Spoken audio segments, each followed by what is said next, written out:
Jina langu naitwa Maua Ali, ni afisa wa taasisi ya kuzuia na kupambana na rushwa mkoa wa Mwanza. Leo tuko hapa katika viwanja hivi vya Malaika Beach Resort kwenye ya Kafiti Foundation ambayo ina lengo la kumuinua mwanamke kiuchumi. Sasa kwa nini TAKUKURU tuko hapa? Kama mnavyofahamu, moja kati ya jukumu la TAKUKURU ni kuzuia vitendo vya rushwa kwa kutoa elimu kwa jamii, elimu ya madhara ya rushwa, lakini makosa ya rushwa, lakini namna gani wananchi waweze kushiriki kuzuia vitendo vya rushwa. Kwa hiyo TAKUKURU tunafikia wananchi katika makundi mbalimbali ikiwemo kundi la wanawake. Kama mnavyojua, rushwa ni adui wa haki, rushwa ni adui wa maendeleo, rushwa ni adui wa mafanikio ya taifa. Sasa leo tunapozungumzia kumuinua mwanamke kiuchumi, tuangalie ni changamoto zipi ambazo zinapelekea mwanamke huyu kuweza kukwama na kutofikia malengo yake. Changamoto mojawapo ni uwepo wa vitendo vya rushwa. Lakini mwanamke huyu anawezeshwaje ili kufikia malengo yake? Anaweza akapewa mikopo, akapewa vitu mbalimbali ambavyo vinaweza vikamwezesha kufikia malengo. Lakini kama kuna kuwepo na mdudu rushwa, hatuwezi kufanikiwa. Na ukiangalia kwa mwanamke, pamoja tunaelimisha makundi mbalimbali, lakini mwanamke ni muhanga wa rushwa ya ngono. Rushwa ni adui wa haki. Wakati mwingine haki inaweza kutendeka kwa usawa, lakini namna gani ambavyo inaweza ikasababisha kumdhalilisha utu wa mwanamke. Rushwa ya ngono ni changamoto kubwa kwa wajasiriamali ama kwa mwanamke kwa ujumla. Anaweza akashindwa kufikia malengo yake kwa sababu ya changamoto hii. Sasa TAKUKURU tupo lengo kuelimisha jamii kuhusu madhara ya rushwa, lakini ushirikishwaji wa wadau mbalimbali ili waweze kushiriki kikamilifu kwenye mapambano dhidi ya rushwa. Kauli mbiu ya taasisi inasema kuzuia rushwa ni jukumu lako na langu, tutimize wajibu wetu. Hivyo makundi yote katika jamii, iwe wanawake, wanaume, wazee kwa vijana, wanapaswa kushirikiana na TAKUKURU ili kuweza kuzuia vitendo vya rushwa katika nchi yetu, kwa sababu madhara ya rushwa hayatazami, hayaangalii jinsia wala umri, awe mwanamke awe mwanaume, awe mtoto awe mzee awe kijana, madhara ya rushwa yanaweza akamkuta.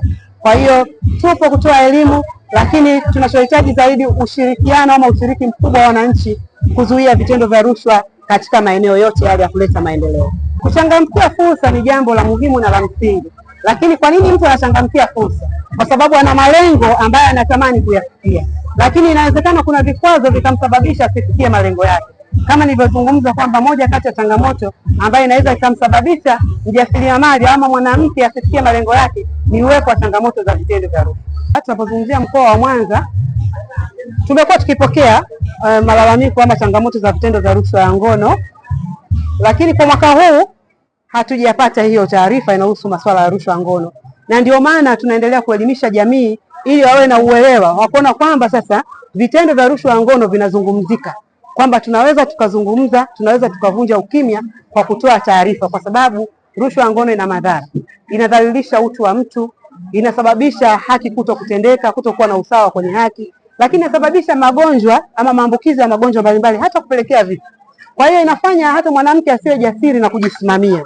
Kwa hiyo tunachokifanya kuelimisha jamii ili kuondoa ule mtazamo hasi waliokuwa nao kwamba hivi tu hivi havizungumziki. Ukiangalia bango lile linaeleza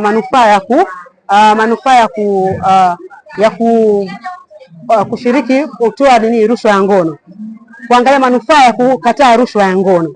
Sasa lakini pia utaratibu mzima kwamba vunja ukimya, kataa rushwa ya ngono, kwa sababu wengi hawazungumzi.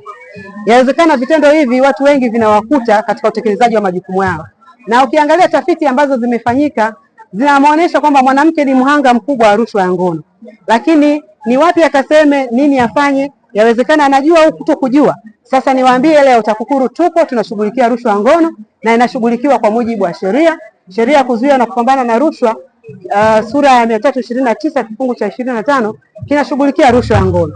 Kwa hiyo tusikae kimya, tuzungumze, tukatae vitendo hivi, tusikubali kudhalilika, tutoe taarifa. Kwa majina naitwa Rosemary Michael, ni mkazi wa Busweru Kahama. Naongelea kuhusu hizi fursa za serikali. Naona wamama tuzichangamkie sana, sababu zinasaidia na ni rahisi kupatikana kuliko kwenda kwenye mikopo ile mingine ambayo haieleweki, inaitwa kausha damu. Yani unajikuta saa nyingine nyumbani kwako ukai kwa ajili ya ile mikopo, lakini tukichukua hizi fursa zinazotolewa na serikali zitatusaidia na tutafanya kazi kwenye mazingira ya kujiamini, na pasipo kutoa zile ngono za rushwa za ngono wamama tutaweza kusimama wenyewe, kufanya kazi zetu wenyewe pasipokuwa na mambo mengi yanayotusumbua. Majina ya Mariam Maziku.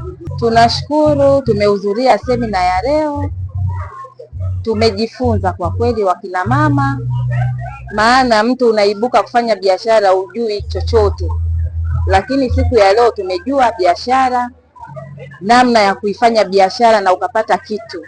Mimi kama mwanamke napinga kwa kweli kutoa mwili wangu kwa ajili ya kutoa rushwa.